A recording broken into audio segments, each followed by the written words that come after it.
বন্ধুরা, আজ আমরা যে মুভিটা দেখব সেটা দেখে তোমরা খুব স্যাটিসফাই হয়ে যাবে।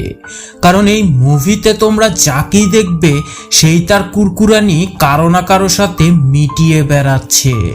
তো বন্ধুরা, চলো তাহলে শুরু করি আমাদের আজকের ভিডিও। মুভির শুরুতে আমরা একজন আধা পাকা বৃদ্ধকে দেখি যে একজন হটমের রুম থেকে বের হচ্ছে, আর সে ওই মেয়েটার সাথে কি করে এসেছে সেটা তোমরা এই মেয়েটাকে দেখে বুঝতেই পারছো। এই বৃদ্ধের নাম হলো রুডো, যে বিবাহিত ছিল আর তার একটা মেয়েও আছে, কিন্তু তবু তার এদিক সেদিকের খাবার খেতেই খুবই ভালো লাগে। রুডো পেশায় একজন ট্যাক্সি ড্রাইভার। এরপর সে রাস্তায় একজনকে পিক করে।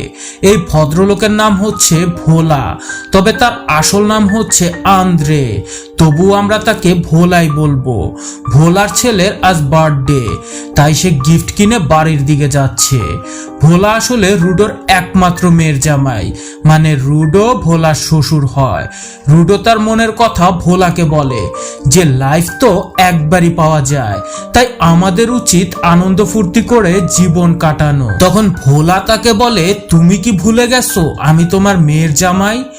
মুভির আগে আগে বুঝতে পারবে ভোলা আসলে কতটা ভোলা ভালা। তো এরপর এরা দুজন বাসায় চলে আসে। এখানে আমরা ভোলার স্ত্রী যার নাম অ্যালেস তাকে দেখি। এরপর রুডোর স্ত্রী যার নাম মার্থা, আমরা তাকেও দেখি। রুডো মার্থা ভোলার পাশেই থাকে। রুডো মার্থাকে সব কিছু বলে দেয় যে সে আজ কোন মেয়ের সাথে কি কি করেছে, কিন্তু সে এমন ভাবে বলতে থাকে যা শুনে মার্থা বিশ্বাসই করতে পারে না। মার্থা মনে করে রুডো হয়তো মজা করে এসব কিছু বলছে। রাতে ভোলার ছেলে তার জন্মদিনের কেক কাটে, আর পার্টি শেষ হবার পর সে তার রুমের জানালায় এসে দেখে যেখানে রুডো মার্থা ডিং ডং করতে থাকে। সে ভোলাকে জিজ্ঞেস করে নানা নানি ওখানে কি করছে। তখন ভোলা তাকে বলে, তোমার নানা নানি খেলাধুলা করতেছে, এখন তো বাচ্চাও জিদ করে বসে, সেও এমন গেম খেলবে। কিন্তু বাচ্চাকে কে কিভাবে বোঝাবে যে তার নানা নানি কি গেম খেলছে? তো বাচ্চাকে ঘুম পাড়িয়ে দেবার পর ভোলাও তার স্ত্রীর সাথে ডিং ডং খেলতে থাকে, কিন্তু সে ভালো পারফরমেন্স করতে পারছিল না, কারণ অ্যালিস খেলার সময় কথা বলছিল তার বাচ্চা লাগবে, কিন্তু ভোলার মনোযোগ ডিং ডংয়েই থাকে। পরদিন ভোলা রুডোকে বলে যে আমার লাইফটা অনেক বোরিং হয়ে গেছে, প্রতিদিন আমার একইভাবে কাটে। ভোলা রুডোকে বলে আপনি আপনার লাইফ কিভাবে এনজয় করেন? তখন রুডো ভোলাকে তার লাইফ এনজয় করার সিক্রেট বলে দেয়, আর তাকে উদাহরণও দেয়। ভোলাকে সে বলে লাইফে এক্সট্রা মজা থাকার প্রয়োজন আছে। ভোলার একটা রেস্টুরেন্ট আছে, তবে সে এখানে ওয়েটারের কাজ করে। ভোলার ইচ্ছে হলো শেফ হওয়া, কারণ সে খুব ভালো রান্না করতে পারে। তবে অ্যালিস চায় না ভোলা শেফ হোক, কারণ এখানে অন্য একজন শেফের কাজ করে। ভোলার রেস্টুরেন্টে খুব একটা মানুষ আসে না, মানে তার ইনকাম খুব বেশিও নয়। এরপর আমরা দেখি রুডো আর ভোলা একটা পুল ক্লাবে আসে। তখন সেখানে খুব হট একটা মেয়ে আসে। মেয়েটাকে রুডো আগে থেকেই চিনতো, আর তার স্বভাব চরিত্র সম্পর্কেও জানতো। এই মেয়েটার নাম হচ্ছে লায়লা। রুডো লায়লাকে ভোলার সাথে পরিচয় করিয়ে দেয়। রুডো ভোলাকে একটা সাইডে নিয়ে এসে বোঝাতে থাকে একটাই জীবন আমাদের, তুমি এই লাইফটা ইচ্ছে মতো এনজয় করো, যাকে পছন্দ হবে তার সাথেই এনজয় করো। তখন ভোলা বলে আপনার মেয়ে আমার ঘরে থাকার পরেও আমি কিভাবে বাহিরের খাবার খাবো? তখন রুডো বলে চাহ শালা, তোকে দিয়ে কিচ্ছু হবে না। তো এরপর যখন লায়লা পুল খেলতে থাকে তখন শট দেবার সময় তার চুল এসে মুখের উপরে পড়ে, এজন্য সে তার প্যান্টি খুলে চুলে বেঁধে নেয়। আর এরপর যখন সে শটটা মারে তখন রুডো আর ভোলা লায়লার গুপ্তধন দেখতে পায়। রুডো ভোলার ব্যাপারে লায়লাকে আগে থেকেই সবকিছু বলে রেখেছিল। ভোলা লায়লার সামনে জেন্টালম্যানের মতো বিহেভিয়ার করে। আর ভোলা যখন বাড়ি ফিরে তখন তার বিবি তাকে বলে আমি এবারও প্রেগনেন্ট হইলাম না। আর তাই বাচ্চা নেবার জন্য আমাদের এখন অন্য পদ্ধতি ব্যবহার করতে হবে। এজন্য পরদিন তারা দুজন ডক্টরের কাছে আসে। তখন ডক্টর ভোলাকে বলে, এই ডিব্বাতে নিজের মাল পানি জমা করে নিয়ে আসো। তো এরপর সে একটা রুমে এসে বসে পড়ে। আর তোমরা তো জানোই গিটার বাজানোর জন্য সানিদি বা মিয়াদিকে মিস করাটা খুবই জরুরি। তাই ভোলা এখানে লায়লাকে ইমাজিনেশন করতে শুরু করে। সে দেখে লায়লা তার কাছে এসে চেয়ারে বসে পেয়ার করা শুরু করে দিয়েছে, কিন্তু তখনই সেখানে তার বিবি চলে আসে আর ভোলাকে বলে জলদি করো। তখন ভোলার মুড অফ হয়ে যায় আর সে ওই ডিব্বা খালি অবস্থায় ফিরিয়ে দিয়ে চলে যায়। ভোলা এর পর তার রেস্টুরেন্টে আসে যেখানে আগে থেকে লায়লা বসা ছিল আর সে ভোলাকে ফুল লাইন দিতে থাকে। ভোলা তখন জিজ্ঞেস করে কি খাবে। লায়লা জবাবে বলে তুমি যা খাওয়াবে। তখন ভোলা খুব খুশি হয়ে যায় কারণ সে সব সময় চাইতো শেফ হতে। এরপর ভোলা জীবনের ঝুঁকি নিয়ে লায়লাকে একটা অমলেট বানিয়ে দেয়। এই ডিশ খেতে লায়লার খুবই ভালো লাগে, তবে এখন ভোলাকেও তার খুব ভালো লাগতে থাকে আর ভোলাও তখন লায়লার মজনু হয়ে পড়ে। আর এরপর আমরা এদের দুজনকে দেখি দোনলায় ডিং ডং করতে। খেলা শেষে ভোলা বাড়ি ফিরেই সোজা গোসল করতে চলে আসে। তখন তার স্ত্রী ভোলার কোটের পকেট থেকে লায়লার প্যান্টি খুঁজে পায়। তখন ভোলা নিজেকে বাঁচানোর জন্য রুডোর নামে নিজের কেলেঙ্কারিটা চালিয়ে দেয়। এদিকে রুডোর নাম তো আগে থেকেই বদনাম হয়েছিল আর তাই মার্তা রুডোকে বাড়ি থেকে বের করে দেয়। এজন্য রুডো তার মেয়ের ঘরে চলে আসে আর মার্তাও তখন রুডোর ওষুধটা নিয়ে চলে আসে। অ্যালিস তখন বলে আপনি তাকে নিয়ে এত চিন্তা করেন কেন। তখন মার্তা অ্যালিসকে বলে পুরুষের জাতি এমন হয়, তোমার বাবা মনে করে আমি তার ব্যাপারে কিছুই জানি না, কিন্তু তার সব বদমাইশির ব্যাপারেই আমি জানি। কারণ তোমার বাবা সেসব মেয়েদের ফটো তুলে তার কাছে রাখে যাদের সাথে সে ডিং ডং করেছে আর সে এসব কিছু লুকাতেও পারে না। তাই তোমার বাবা ধরা পড়ে যাওয়াতে আমারই লাভ হয়, কারণ যতবারই সে ধরা পড়ে ততবারই সে আমাকে কনভিন্স করবার জন্য দামি দামি গিফট দেয়। তখন অ্যালিস তার মাকে বলে এত কিছুর পরেও আপনি বাবাকে ছেড়ে দেন না কেন। জবাবে মার্তা বলে এত ছোটখাটো ব্যাপারে আমি আমার সংসার ভাঙতে রাজি নই বাবা। অন্যদিকে রুডো ভোলাকে তার মেহনতের ভিডিওটা দেখায়। তো পরদিন মার্তা যেমনটা বলে তেমনই হয়। রুডো মার্তাকে ম্যানেজ করবার জন্য তার জন্য একটা খুব দামি ব্যাগ কিনে। মার্তাও সেই গিফট পেয়ে খুবই খুশি হয়ে পড়ে আর খুশি খুশি বাড়ির দিকে আসতে থাকে। তখনই মার্তার অ্যাক্সিডেন্ট হয়ে যায় আর এখানেই তার মৃত্যু হয়ে যায়।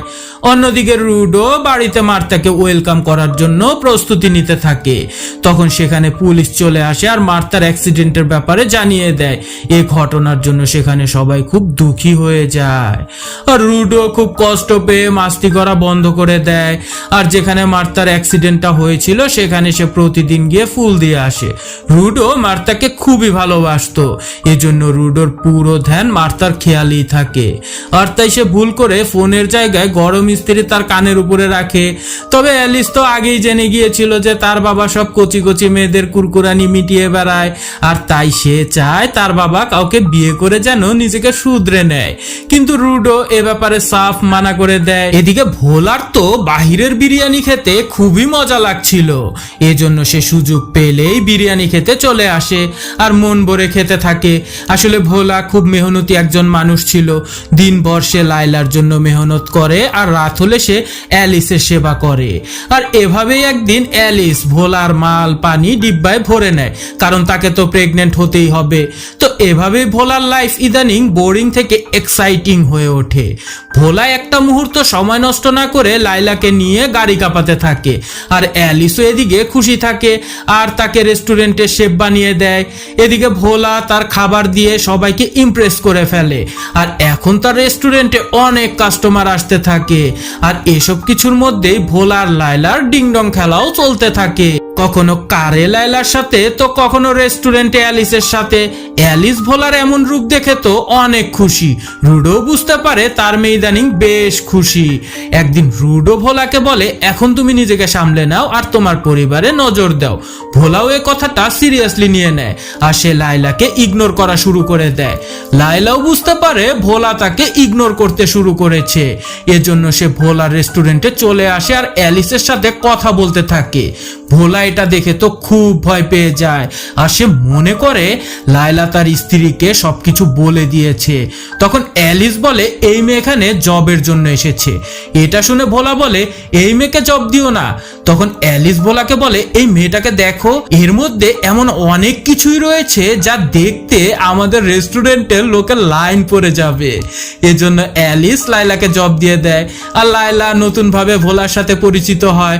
তো পরের দিন ভোলা লায়লাকে রুডোর ঘরে দেখতে পায়। আসলে লায়লা রুডোর ঘরে শিফট হয়েছে।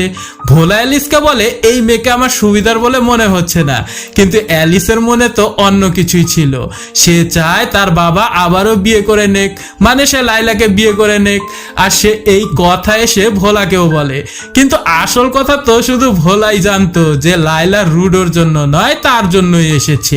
তো একদিন ভোলা চুপি চুপি লায়লার ঘরে চলে আসে আর তাকে জিজ্ঞেস করে তুমি এখানে কেন এসেছো। তখন লায়লা ভোলাকে বলে এসব নিয়ে কথা পরে বলবো, প্রথমে আমরা দুজন শরীর চর্চা করে নেই। এরপর তারা দুজন খুব ব্যায়াম করতে থাকে। এদিকে অ্যালিস জানালা দিয়ে এসব কিছু দেখতে পায়, কিন্তু সে শুধু লায়লাকেই দেখতে পায় আর সে মনে করে লায়লা তার বাবার রুডোর সঙ্গে ডিংডং করছে। এসব কিছু দেখে তারও খুব খেলতে ইচ্ছে করে। এজন্য সে তখন দ্রুত ভোলাকে কল করে। তখন ভোলা ফোন রিসিভ করে বলে আমি এখন বিজি আছি, কারণ সে তো লায়লাকে তার ললি খাওয়াচ্ছিল। বন্ধুরা, আমরা এতক্ষণ যাকে ভোলা ভালা মনে করতাম সে তো আসলে জনি সিন্সের খালাতো ভাই ছিল। এখন তোমাদের মনে হতেই পারে যে সব পুরুষরা এমনই হয়, সব পুরুষই পরকীয়া সম্পর্কে জড়িয়ে আছে।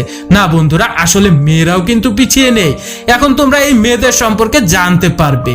তোমরা তো জানো রুডো প্রতিদিনই মার্তার জন্য ফুল নিয়ে আসে। আজ সে এখানে এসে একটা ইয়েলো কালারের ফুল দেখতে পায়। ফুলটা দেখে সে বুঝতে পারে না যে এই ফুলটা এখানে কে রেখেছে। অবশ্যই মার্তাকে কেউ ভালোবেসেই কেউ একজন এই ফুলটা রেখেছে, কিন্তু কে সে এটা বের করবার জন্য বাড়ি ফিরে এসে সে মার্তার জিনিসপত্র চেক করতে থাকে। তখন সে মার্তার অ্যাফেয়ারে সম্পর্কে জানতে পারে। এখন তো তার খুব রাগ হতে থাকে, কারণ সে মনে করত মার্তা খুব ভালো একজন মহিলা, কিন্তু না, মার্তাও অন্য কোনো পুরুষকে দিয়ে খেলিয়ে নিত। এরপর সে মার্তার প্রেমিককে মারতে লাঠি নিয়ে এসে সেই জায়গাটায় দাঁড়িয়ে অপেক্ষা করতে থাকে যেখানে সে প্রতিদিন ফুল রেখে যেত। তো যখনই সে মার্তার প্রেমিককে আসতে দেখে তখন সে দেখে প্রেমিক তো অন্ধ। এটা দেখে রুডো তাকে মারে না। তখন রুডো তাকে জিজ্ঞেস করে তুমি এই মহিলাকে কবে থেকে চেনো। তখন সে অন্ধ লোক বলে আমি মার্তাকে অনেক আগে থেকেই চিনি, সে আমার গার্লফ্রেন্ড ছিল, তার বিয়ে হবার পরও আমাদের সম্পর্ক ছিল। সে তখন রুডোকে আরো বলে মার্তার যার সাথে বিয়ে হয়েছিল সে বাহিরের বাসি পচা সব খাবার খেয়ে বেড়াতো, মানে বিভিন্ন মেয়েদের সাথে সম্পর্ক ছিল আর কি। এসব শুনে রুডোর খারাপ লাগলেও মার্তার জন্য তখন তার মনে ভালোবাসা আরো বেড়ে যায়, কারণ মার্তা রুডোর সম্পর্কে সবকিছু জেনেও না জানার ভান করে থাকতো। এজন্য রুডো মার্তাকে আগের চেয়েও আরো বেশি মিস করতে থাকে। অন্যদিকে অ্যালিস রেস্টুরেন্টে ভোলা আর লায়লার উপর নজর রাখতে থাকে, এক্সট্রা চেক আর কি, যে এদের দুজনের মধ্যে আবার কোনো সম্পর্ক চলছে না তো। তখন আমাদের সামনে একটা রহস্য উন্মোচন হয়। সেই রেস্টুরেন্টের আগে যে শেফ ছিল সে অ্যালিসের তবলায় হাত দিয়ে বসে আর সে অ্যালিসকে বলে আমি এতদিন ধরে শুধু তোমার জন্যই এই রেস্টুরেন্টে কাজ করেছি, কিন্তু তুমি ইদানিং আমাকে এড়িয়ে যাচ্ছ। তার মানে অ্যালিস সেই ওয়েটারকে দিয়ে অনেক আগে থেকেই তার তবলা বাজিয়ে নিচ্ছিল। এর মানে এখানে যারাই আছে তাদের সবারই কারো না কারো সাথে অ্যাফেয়ার আছেই। এদিকে অ্যালিস তো ভোলাকে সন্দেহ করে তার পেছনে পড়েই রয়েছে আর ভোলাকে ফলো করে সে একটা পেপার নোট পেয়ে যায় যেটাতে আজ দেখা করার সময় লেখা ছিল। আর সে মনে করে ভোলা আর লায়লার মধ্যে অবৈধ সম্পর্ক রয়েছে। তো লায়লা সেই রেস্টুরেন্টে ভোলার জন্য অপেক্ষা করে আর যখন ভোলা সেখানে চলে আসে তখন লায়লা তাকে বলে যে সে প্রেগনেন্ট। এটা শুনে ভোলা তো ভয়ে শুকিয়ে যায়। তখন সেখানে অ্যালিসও চলে আসে, এজন্য ভোলা তখন টেবিলের নিচে লুকিয়ে পড়ে। লায়লা অ্যালিসকে তার কাছে ডাকে আর তাকে সে তার প্রেগন্যান্সি সম্পর্কে বলে। অ্যালিস জিজ্ঞেস করে তুমি এখানে কার জন্য অপেক্ষা করছো। জবাবে লায়লা বলে আমার বয়ফ্রেন্ডের জন্য। তো ভোলা কোনো মতে সেখান থেকে বের হয়ে আসলে রুডো তাকে দেখে ফেলে। ভোলা তখন রুডোকে সবকিছু বলে দেয় আর তাকে হেল্প করতে বলে। রুডো তখন সেখানে গিয়ে লায়লার জন্য কেক অর্ডার করে আর অ্যালিসকে বলে লায়লা আমার কারণেই প্রেগনেন্ট হয়েছে। এটা শুনে অ্যালিস তো খুব খুশি হয়ে পড়ে, কারণ প্রথম থেকে সে এটাই চাইতো। তো বাড়ি ফিরে এসে অ্যালিস ভোলাকে বলে সে তার বাচ্চার মা হতে চলেছে, তার মানে ভোলা দুজনকে একসাথে প্রেগনেন্ট করে দিয়েছে। ভোলা এখানে বুঝতে পারে না যে সে এসব খবরে খুশি হয়েছে না দুঃখী হয়েছে। তখন অ্যালিস ভোলার কাছে ক্ষমা চায়। ভোলা জিজ্ঞেস করে কি জন্য। অ্যালিস তখন বলে আমি মনে করতাম লাইলার সাথে তোমার সম্পর্ক আছে, কিন্তু তুমি তো শুধু আমাকেই ভালোবাসো। তো বন্ধুরা, কিছুদিন পর আমরা দেখি অ্যালিস ও লাইলার পেট ফুলে গেছে।